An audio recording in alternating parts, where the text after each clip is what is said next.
नमस्कार दोस्तों, आप सभी का टेट एकेडमी एमएस में एक बार फिर से स्वागत है।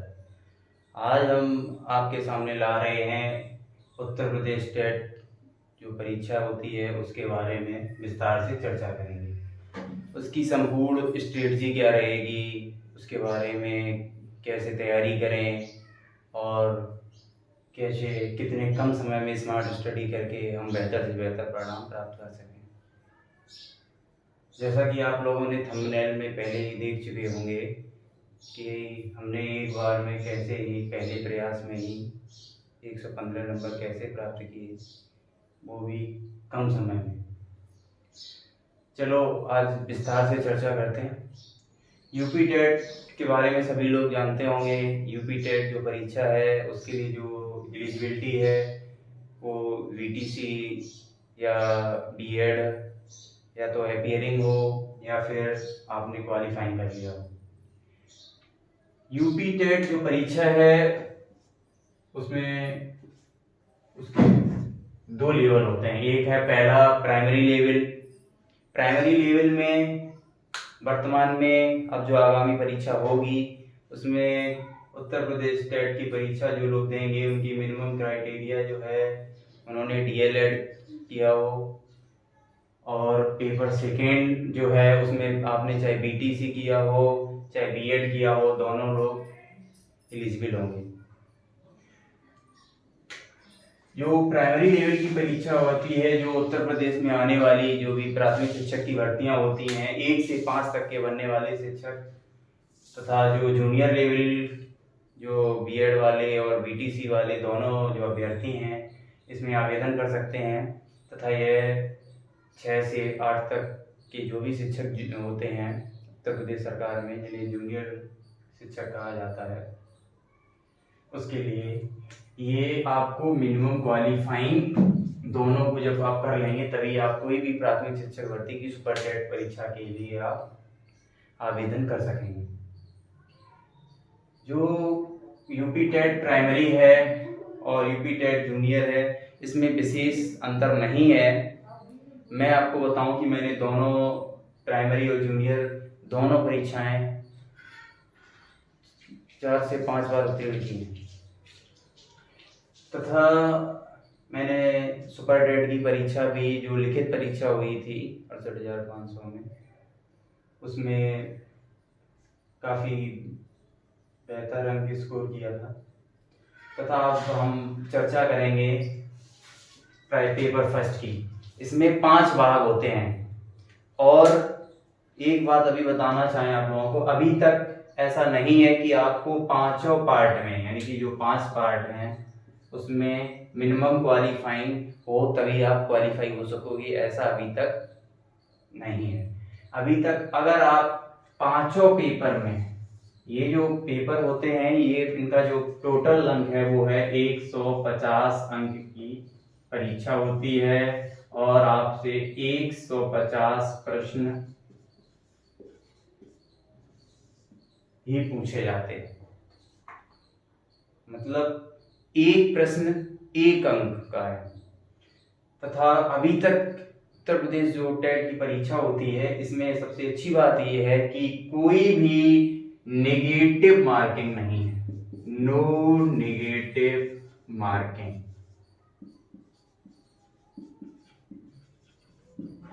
कोई भी नेगेटिव मार्किंग नहीं है। अतः आपको 150 प्रश्न हल करने हैं। इसके लिए जो टाइम दिया जाता है वो है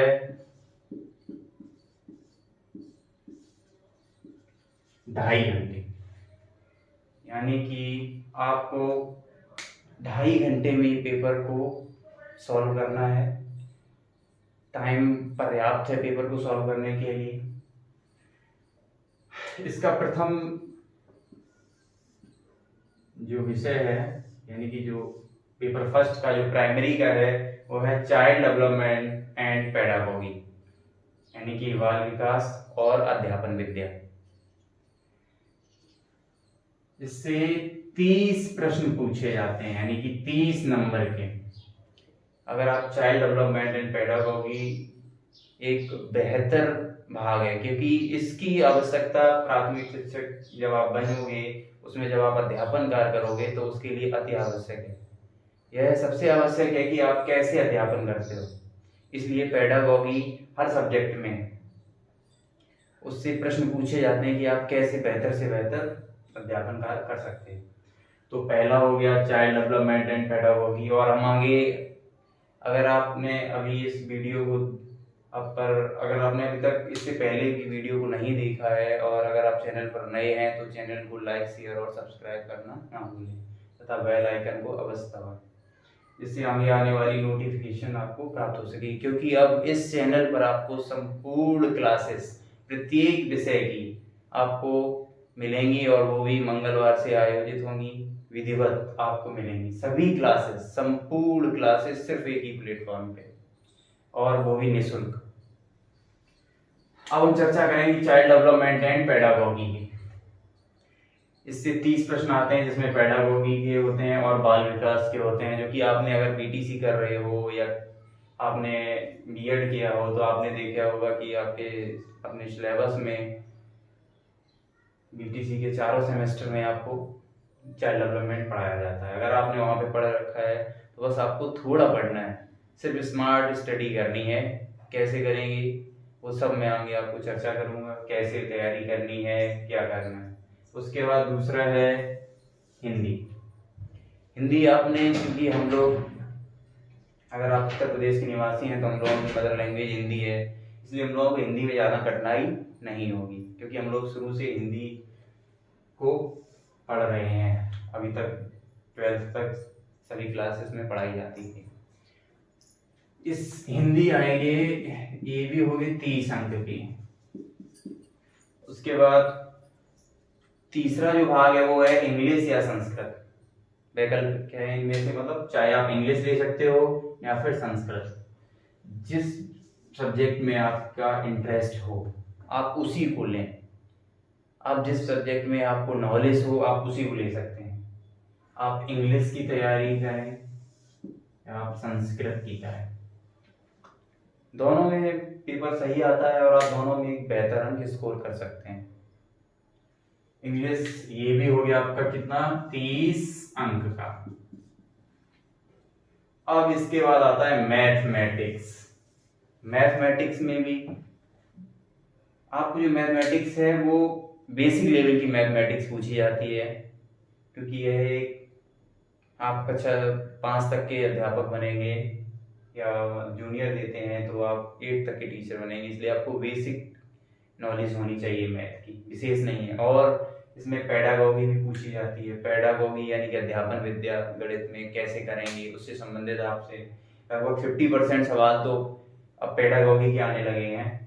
और इंग्लिश में भी पेडागॉगी के क्वेश्चन आते हैं, संस्कृत हुआ उसमें भी, हिंदी में भी पेडागॉगी से क्वेश्चन पूछे जाते हैं, क्योंकि जो इसका मूल उद्देश्य है वो है आप कैसे अध्यापन विद्या करते हैं। ठीक है, उसके बाद अब आता है नंबर EVS का, यानी कि एनवायरमेंटल स्टडीज, यानी कि पर्यावरण अध्ययन का।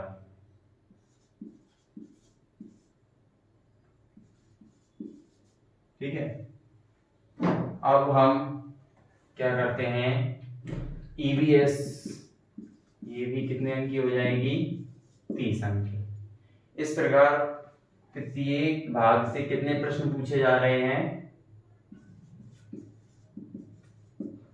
30 प्रश्न। और नेगेटिव मार्किंग है नहीं। पेपर जो है आपका बाइलिंगुअल आता है, बाइलिंगुअल मींस द्विभाषी। आप अगर इंग्लिश में पेपर देना चाहें तो इंग्लिश में, अगर आप हिंदी में देना चाहते हैं तो हिंदी में भी दे सकते हैं। ठीक है, और पहले क्या होता था कि सिर्फ पर्यावरण से सवाल पूछे जाते थे।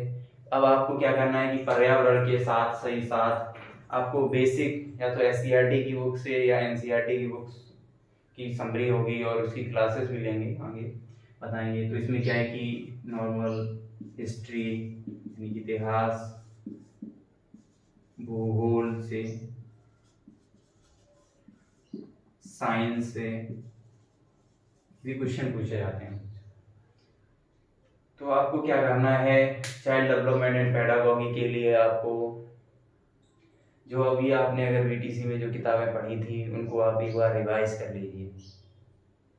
और हिंदी में आपको क्या करना है कि हिंदी में अगर आपने कुछ पढ़ रखा है उसी लिए कुछ हम आपको पुस्तकें भी बताएंगे।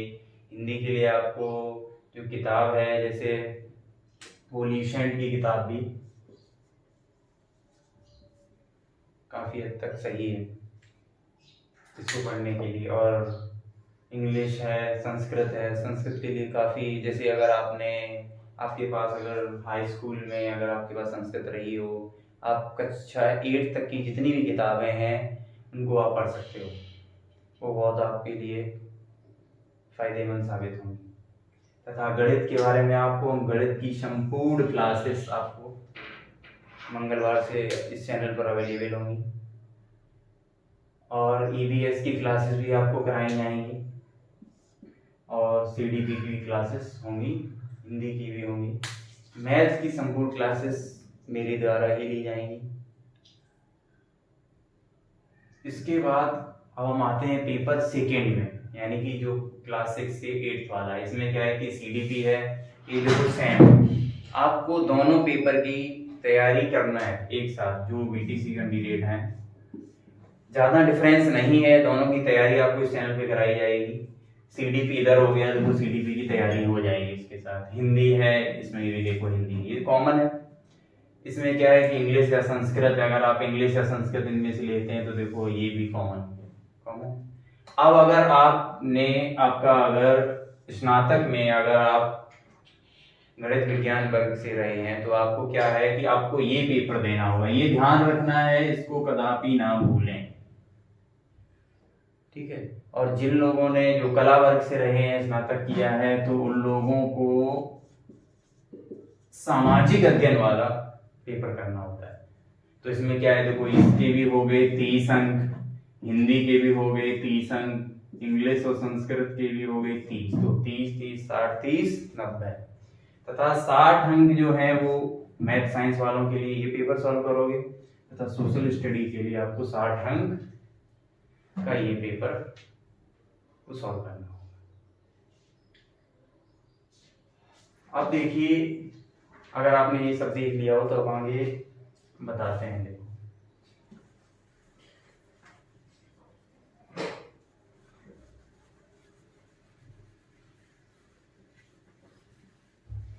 अब जो सबसे महत्वपूर्ण बात ये है कि अगर आप जनरल कैंडिडेट हैं तो आपको कितने अंक प्राप्त करने होंगे, यानी कि आपको परीक्षा का 60%, यानी कि 150 का 60% कितना हो गया, 90 अंक लाने होंगे। कितने अंक लाने होंगे, 90। और अगर आप रिजर्व कैंडिडेट हैं, यानी कि ओबीसी एससी से हैं, तो आपको क्या करना है, आपको लाने हैं कितने अंक, 82 अंक। कितने नंबर लाने हैं आपको, 82। तथा आपको जनरल में है तो आपको कितने लाने हैं, 90 नंबर। अगर आप सही से एक प्लानिंग करके अगर आप तैयारी करते हैं तो इस जो एग्जाम है इसको क्रैक करना बहुत आसान है। अब ये आप लोगों ने देख लिया होगा। अब जो मेन बात है जिस पर हम बात करने जा रहे हैं, अगर आप वीडियो को देख रहे हैं तो वीडियो को पूरा देखिए तथा उसको स्किप बिल्कुल भी ना करें, क्योंकि मैं जो भी बात बताने जा रहा हूँ it's very important for this exam. तो आपको क्या करना है, पूरी वीडियो को देखें तथा बेल आइकन अवश्य दबा लें। अगर आप चैनल पर नए हैं तो चैनल को लाइक शेयर एंड सब्सक्राइब करना ना भूलें। अब देखो, बात करेंगे कि तैयारी की शुरुआत कैसे करें। सबसे इंपॉर्टेंट होता है कि हमें प्रिपरेशन कैसे करनी। कुछ हमारी भी स्ट्रेटजी रहेंगी, वो भी आपके साथ शेयर करेंगे, और कुछ और जो सर आपको पढ़ाएंगे या मैम पढ़ाएंगे तो उनकी भी क्या स्ट्रेटजी रही वो भी आपको अवेलेबल कराई जाएगी। अगर आपको क्या बनाना है, किस से संबंधित वीडियो बनाना है, और तो उसको भी कमेंट में अवश्य लिखिए। अब देखिए, हम लोगों का है मेन की तैयारी की शुरुआत कैसे करें।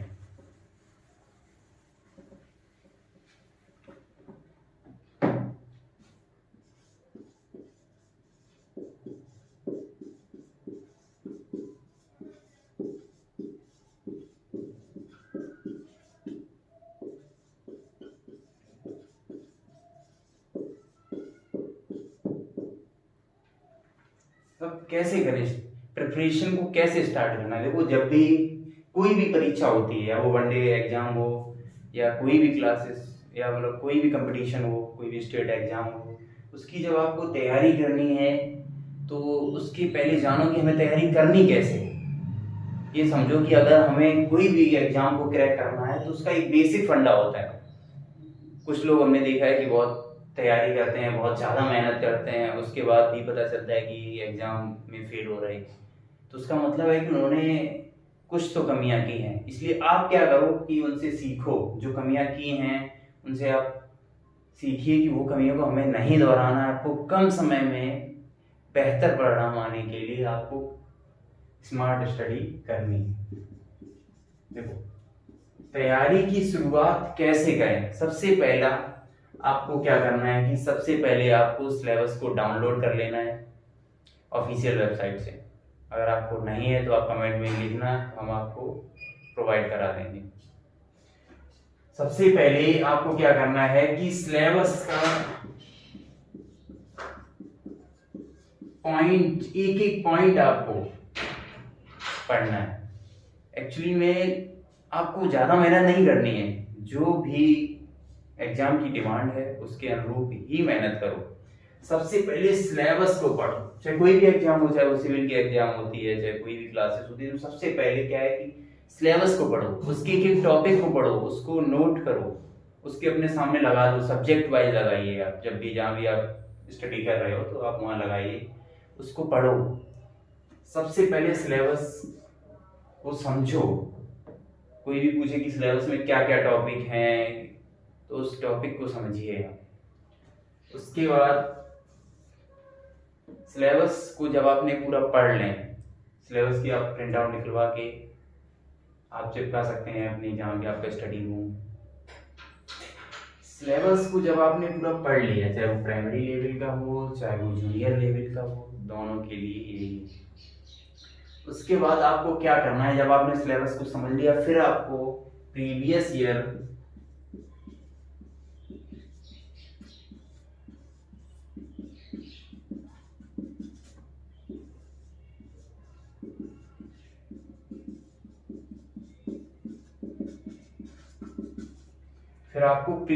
क्वेश्चन पेपर देखने। ये सबसे इंपॉर्टेंट है। ये समझिए कि ये अगर आप एक तरह से सबसे बेहतर रणनीति का हिस्सा है। सिलेबस को पढ़ो, ये समझो कि आपने 20% तैयारी कर ली। अगर आपने सिलेबस को पूरा पढ़ लिया, पूरे प्रीवियस ईयर क्वेश्चन पेपर देख लिए, उसके बाद आपको एनालिसिस करना है। आपको एनालिसिस करना है टॉपिक वाइज कि इस टॉपिक से इतने क्वेश्चन आए, इस टॉपिक से इतने क्वेश्चन आए, इस टॉपिक से इतने क्वेश्चन आए। और आपको जब भी आप प्रीवियस ईयर क्वेश्चन पेपर को सॉल्व करेंगे तब आप समझ जाएंगे कि हमारी किस सब्जेक्ट में और किस टॉपिक पे कितनी बेहतर पकड़ है और कौन सा हमारा जो टॉपिक है कमजोर है। जो भी टॉपिक आपका वीक हो उसका आपको एक अलग लिस्ट बना लेनी है। आपको इस सब्जेक्ट पे इस टॉपिक पर कम कमांड है तो आप उसको एक पूरा नोटिफाई कर लें, एक आप उसको लिस्ट बना लें। उसको आपको जो टॉपिक आपका बहुत बेटर हो उसके पर आप डबल टिक करें कि आपका बहुत बेहतर है। और जिन क्वेश्चनों को आपने सॉल्व नहीं कर पाया है, यानी कि उस टॉपिक पर आपकी कमांड अभी अच्छी नहीं है, तो आपको उस पर मेहनत करनी है। ठीक है, सबसे पहले आप सब्जेक्ट वाइज एनालिसिस करें। आपकी किस सब्जेक्ट में और किस टॉपिक पे, पहले इस सब्जेक्ट में आप देख लिए कि आपके 3 सब्जेक्ट बहुत बेटर हैं तो ठीक है। अब आपको जो रिमेनिंग सब्जेक्ट यानी कि जो शेष 2 सब्जेक्ट हैं उस पर आपको बेहतर रणनीति बनानी है। उन सब्जेक्टों में फिर आप देखिए कि जो टॉपिक दिए हुए हैं उसमें से कौन सा टॉपिक ऐसा है जिस पर आपकी अच्छी कमांड है। उनको आप अलग करिए, उनको आप ग्रीन जोन में बांट लीजिए एक अलग, और जिस पर आपकी थोड़ी कम पकड़ है उस पर उनको आप येलो जोन में रखिए। एक तरह से उनको एक येलो करिए, मतलब आपका बनाओ 3 कैटेगरी में। एक जो बहुत ही बेहतर है हमको ग्रीन। हाँ, ये तो आप स्टडी में मतलब इस पर ज्यादा फोकस नहीं करना है क्योंकि आपका ऑलरेडी तैयार है। उसके बाद आपको येलो में है, यानी कि इस पर आपको थोड़ा मेहनत करनी है। और लास्ट में जो होगा इस पर आपको स्पेशल मेहनत करनी है। ठीक है, समझ गए? जब दो चीजें हो जाएं, इसको आपको करना है एकदम, ये आप समझिए ये सबसे बेहतर एक तरह से कहा जाता है कि रामबाण स्ट्रेटजी है। इसको आपको फॉलो करोगे तो आप बहुत ही बेहतर कर सकोगे कम मेहनत में। ठीक है, अब आपने सिलेबस कर लिया, सिलेबस पूरा पढ़ लिया, उसको एकदम कंठस्थ कर लिया। उसके बाद आपने प्रीवियस ईयर क्वेश्चन पेपर का भी एनालिसिस कर लिया। अब आगे आते हैं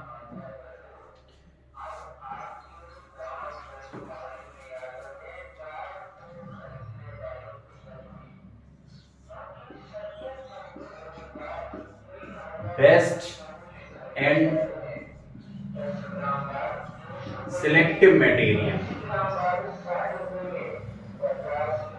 आपको बहुत ही अच्छा मटेरियल कैसे और उसको सिलेक्ट कैसे करना है, तो आपको कोई भी मटेरियल जो आपको लग रहा है उस मटेरियल को देखिए, फिर आप अपने सिलेबस को देखिए। आपने एनालिसिस कर रखा है, अब आपको ज्यादा मेहनत नहीं करनी है।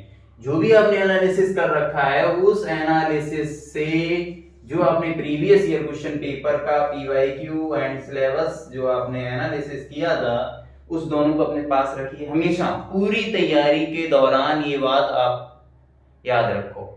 इससे तुरंत कंपैरिजन कराओ उस मटेरियल का कि इस मटेरियल से ये पूरा पेपर आया है, ज्यादातर टॉपिक कवर हुए हैं कि नहीं। जब आप ये करो, एक खुद तैयारी करो, सेल्फ आपको ये देखना है। आप सबसे अच्छी तैयारी करने के लिए आपको स्वयं से ही पढ़ना होगा।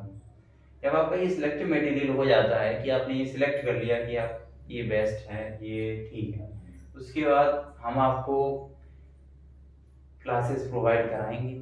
आपको जहां पर आपको प्रॉब्लम्स होगी उन पर हम आपका समाधान करने की कोशिश करेंगे। जब आपका एनालिसिस हो गया, आपने देख लिया कि हमारा मटेरियल बेस्ट है, उस मटेरियल को आपको कोई भी एक मटेरियल भले ही कम हो, मटेरियल जो भी उसको आप बार बार रिवाइज करना है।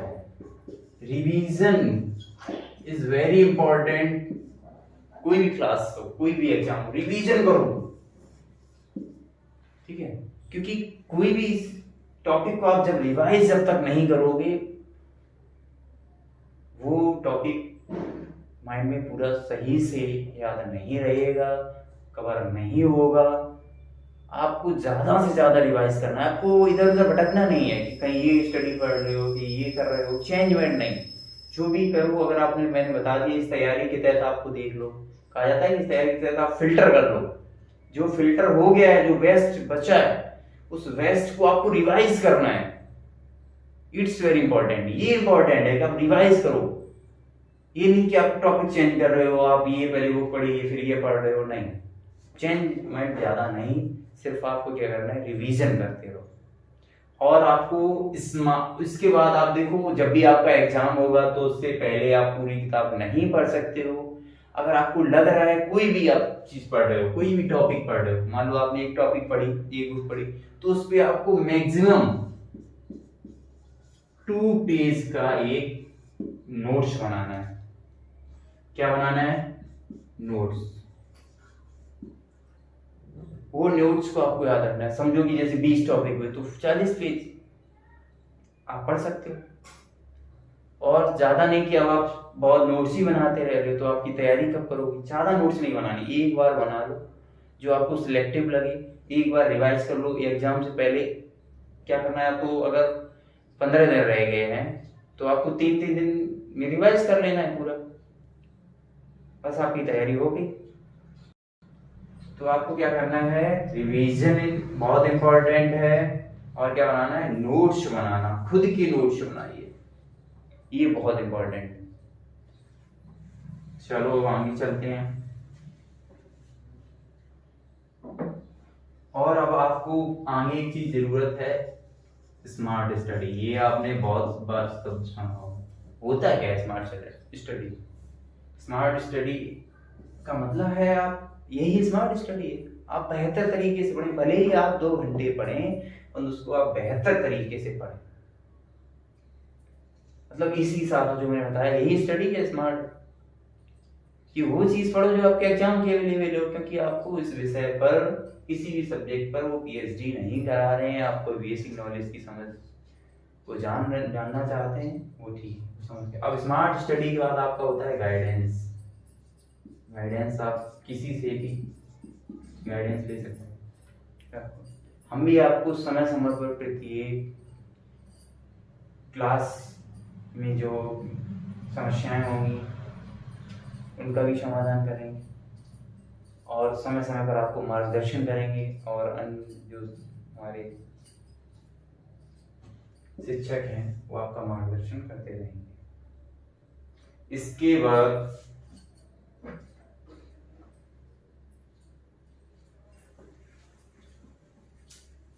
आप अपना जो टारगेट है, ठीक है, कि कितना टारगेट रखें, आप कोशिश करिए कि हमें 120 प्लस लाना है।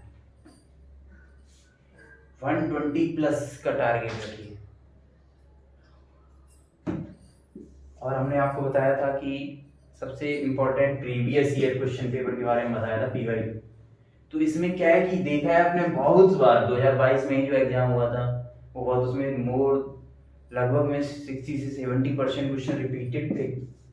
बताइए, जिसने भी प्रीवियस ईयर क्वेश्चन कर रखा होगा वो तो ऐसे ही क्वालिफाइंग हो गया। तो आपको प्रीवियस ईयर क्वेश्चन पेपर पढ़ना है तो ऐसे रिपीटेड इतना तो हो जाएगा। उसके बाद फिर आपको अपनी तैयारी करनी है, सब्जेक्ट वाइज कमांड रखनी है, जिसमें प्रॉब्लम्स हो उनको फिर उनको सुधारने का प्रयास करो, उन पर अच्छी कमांड बनाइए, ठीक है।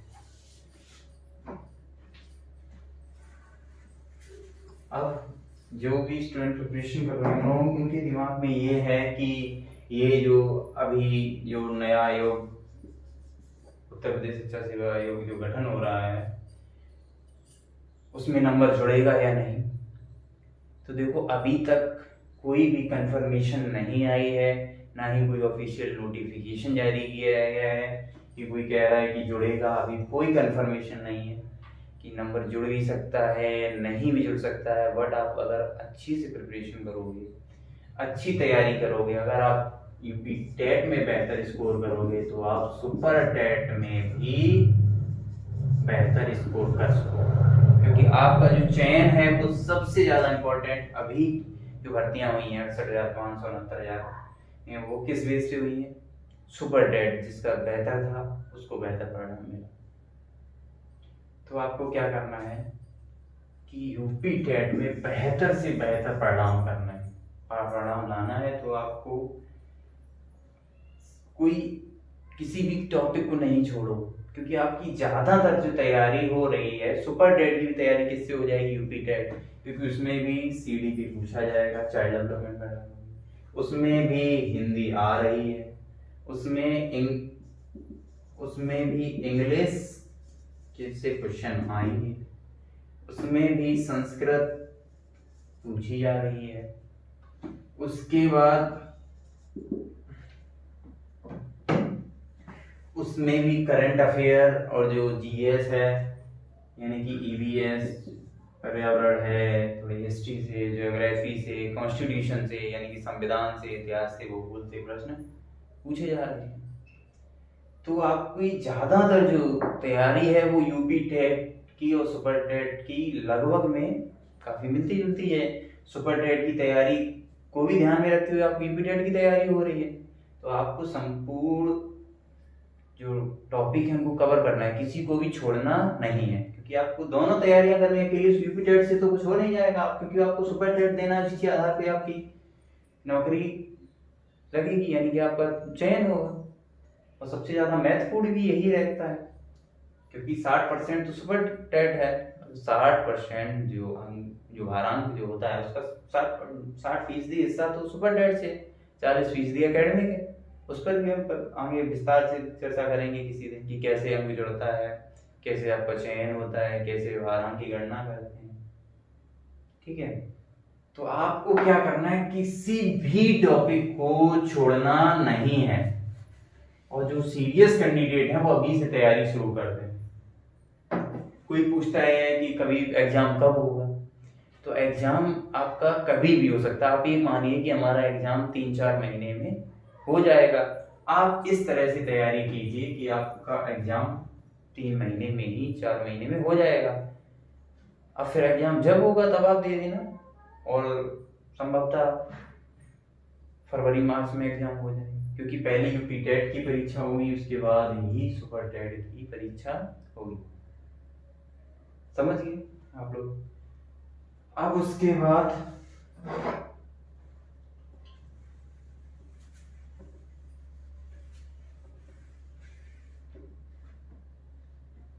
अब देखिए, अब हम आगे चर्चा करेंगे कि आपको किन किन किताबों से कैसे क्या तैयारी करनी है।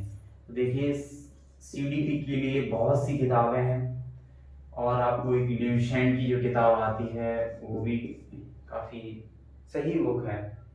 और आपको जब हम तैयारी कराएंगे तो उसमें यूपी टेट के साथ सी टेट की भी तैयारी होगी, क्योंकि आप जब सीडीपी पढ़ रहे होगे, जो यूपी टेट में आती है वही सी टेट में आती है, वही अदर स्टेट एग्जाम जो है उनमें भी आती है।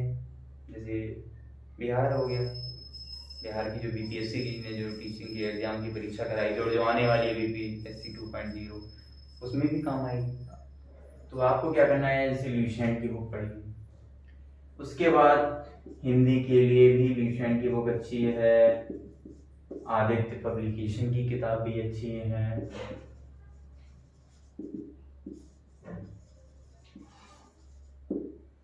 और भी काफी किताबें हैं। और इसके बाद इंग्लिश हो गया या संस्कृत हो गया। हमने आपको बताया था कि इनकी संस्कृत के लिए आपको क्या करना है। संस्कृत के लिए आपको जो बुक्स आती हैं अवेलेबल है काफ़ी, आप उनको देख सकते हो। नहीं तो आपको सबसे पहले क्या करना है, 6 से 8 तक की SCERT की संस्कृत की किताबें जो कि सरकारी विद्यालयों में चलती हैं, संस्कृत की कितने थे, 6 से 8 तक की जो SCERT की किताबें हैं उनको आपको पढ़ लो, या 9th हाई स्कूल में जिनके पास जो संस्कृत की किताब आती थी उसको पढ़िए। या इंग्लिश में और जो पेडागॉजी के लिए जो बुक्स आती हैं वो आपको अलग से पढ़नी पड़ेगी, क्योंकि पेडागॉजी भी आती है। और इंग्लिश में क्या है, जैसे आपका पैसेज आता है, पॉइंट रिलेटेड क्वेश्चन होते हैं, पेडागॉजी से भी क्वेश्चन आते हैं, तो आपको ये पढ़ना है। यूनिक की किताब भी काफी लोग प्रेफर करते हैं, आप उसको भी देख सकते हैं, आपको क्या समझ में आए। तथा मैथ के लिए आपको बेसिक सी कोई किताब, अगर आपने 8th की किताबें पढ़ी हैं तो आप उनको पढ़िएगा एक बार फिर। उसके बाद हम आपको संपूर्ण तैयारी मैथ की आपको यहाँ पर कराएंगे। मैथ की संपूर्ण तैयारी हमारी क्लासों में होगी। EVS में पर्यावरण,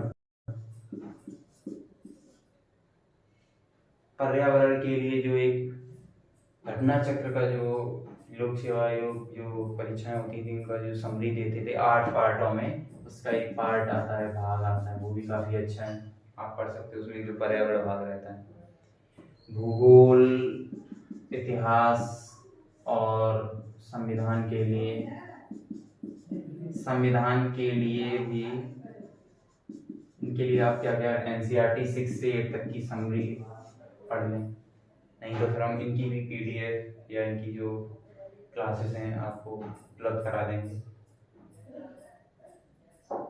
तो इस प्रकार आपकी संपूर्ण तैयारी आप इस प्रकार कर सकते हैं। अगर मैं आपसे फिर पुनः कहना चाहता हूँ, अगर आप चैनल पर नए हैं तो चैनल को लाइक, शेयर एंड सब्सक्राइब करना ना भूलें। ठीक है, अगर आप इसके बाद में आपको अगर आप बताएंगे तो सुपर टेट में कैसे अच्छा यानी कि बेहतर अंक प्राप्त कर सकते हैं, इस पर भी आपको हम आगे की क्लासेस उपलब्ध कराएंगे, तथा सी टेट में कैसे बेहतर अंक उपलब्ध कराएंगे, तथा आपको मंगलवार से प्रत्येक सब्जेक्ट की मंगलवार से प्रारंभ कर दी जाएंगी। सभी क्लासेस आपको उपलब्ध कराएंगे। कोशिश रहेगी कि सभी विषयों को कवर करा दिया जाए। तथा अगर आपको कोई क्वेरी हो तो आप कमेंट में जरूर लिखिए।